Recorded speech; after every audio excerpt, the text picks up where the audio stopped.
Ahoana ny hananantsika finoana tahaka ny an'i Jesosy?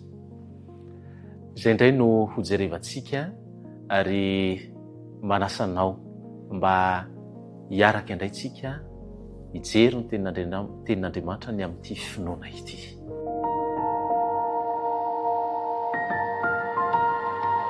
Ampifaliana indray no hiara-banantsika ary faly ny tenako mamangy antsika isan-tokantrano amin'izao maraina vaovao izao hiaraka handinika ny tenin'Andriamanitra iray isika amin'izao fotoana manokana izao ary isaorantsika Andriamanitra satria efa betsaka ireo tenin'Andriamanitra efa nijerevantsika teo aloha inoana fa efa manana efa mikolokolo an'izany finoana izany tsika ao anatintsika ao ary fiafaran'izao fotoana izao moa zany mandritra ny herinandro ity ny tena zava-dehibe dia hoe manam-pinoana antsika alohan'ny tena hijerevantsika izany indray andao hiaraka hivavaka isika.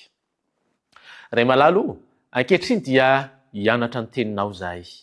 Ingan'izao fotoana izao, fotoana mahafinaritra manan-danja aminay, ahafahanay mandray lesona vaovao indray ary omeo anay fanainao masina ahafahanay mandray izany amin'ny anaran'i Jesosy Kristy no hanonanay hivavaka. Amen. Finoana an Jesosy. Efa mihamanakaiky ny fahataperana izao tontolo izao.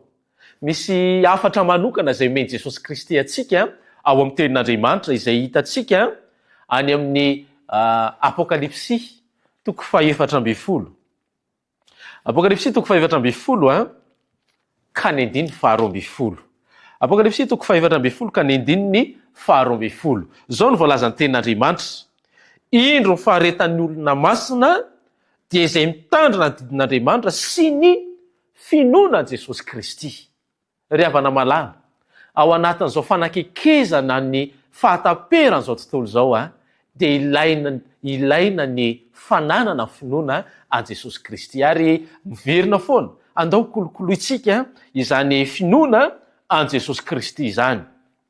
Satria rehefa manana ny finoana an Jesosy isika dia misy zavatra miova ngezabe ao anatintsika ao. Lasa manana fifandraisana manokana aminy isika.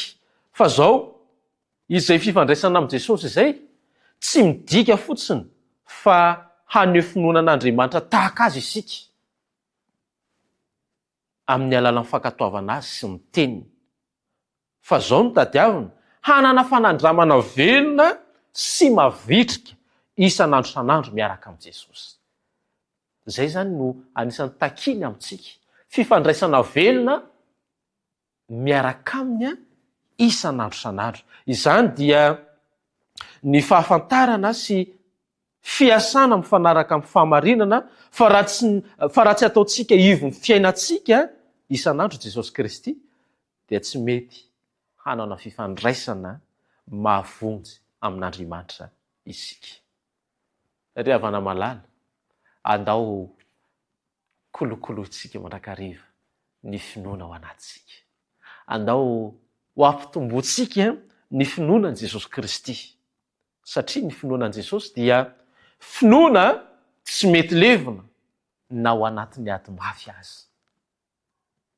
Rehefa mino ianao dia afaka haneho zavatra ngezabe eo amin'ny fiainanao Jesosy Kristy.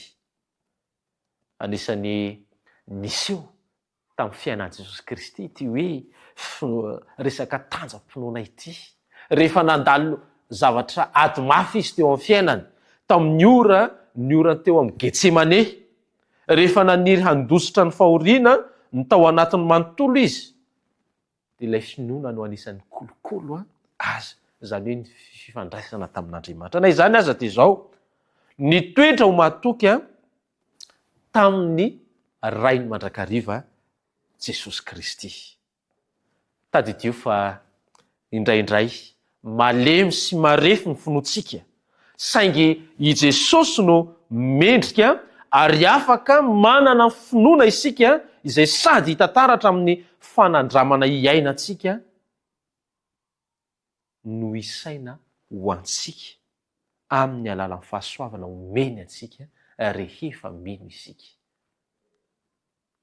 Amin'ny fiherina mandrakariva, Jesosy ilay ohatra ho antsika izay nanana zany finoana matanjaka izany, ary ilay finoana tao anatiny dia nikolokolo ny fifandraisany tamin'ny rainy tamin'izy mbola tetỳ tany.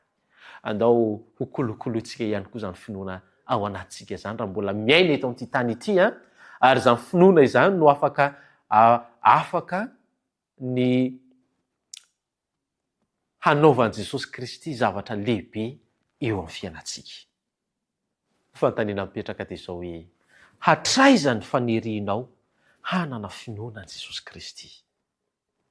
Tadidio fa ampanetretena angatao Andriamanitra hanome anao izany finoana lehibe izany, ary ataovy ao amin'ny vavaka manokana izany, tahaka ny ao amin'ny Hebreo 1:15 andao ataontsika vavaka manokana ity tenin'Andriamanitra ity. Hebreo 1:15 hoy izy ny tenin'Andriamanitra amin'ny anaran'i Jesosy, fa raha tsy amin'ny finoana dia tsy misy azo atao azona sitraka aminy, fa izay manatona an'Andriamanitra dia tsy maintsy mino fa misy izy sady mpamaly soa izay misitady, izay mazoto mitady azy. Angatao mandrakariva ny finoana, angatao mandrakariva Andriamanitra mba hampitombona izany finoana ao anatinao izany. Andriamanitra ne no hitantsika tsiraray avy mba hitombo ny finoantsika Jesosy Kristy, mba hafahany manao zavatra ngeza be eo amin'ny fiainako sy ny fiainanao. Amen. Andriamanitra, misaotra betsaka anao zahay satria nambafantatra anay indray ianao tamin'ity androany ity fa miaina ao anatin'ny fotoan-tsarotra izay ary efa mihamanakaiky ny fahataperan'izao tontolo izao ity, ary nampianatra anay ianao fa tokony hanana ny finoana Jesosy Kristy zahay. Tomporay masonao engane mba hitombo mandrakariva izany finoana atao anatinay izany, ary engane mba ho kolokoloanay mandrakariva ny fifandraisanay aminao, satria izany ihany no afaka ny ampitombo ny finoanay atao anatinay. Tomporay masonao hanao zavatra ngezabe eo amin'ny fiainanay ianao, ary hanao ny zavatra tsara indrindra eo amin'ny fiainanay ianao. Amin'ny anaran'i Jesosy Kristy no hanonana izany vavaka izany. Amen.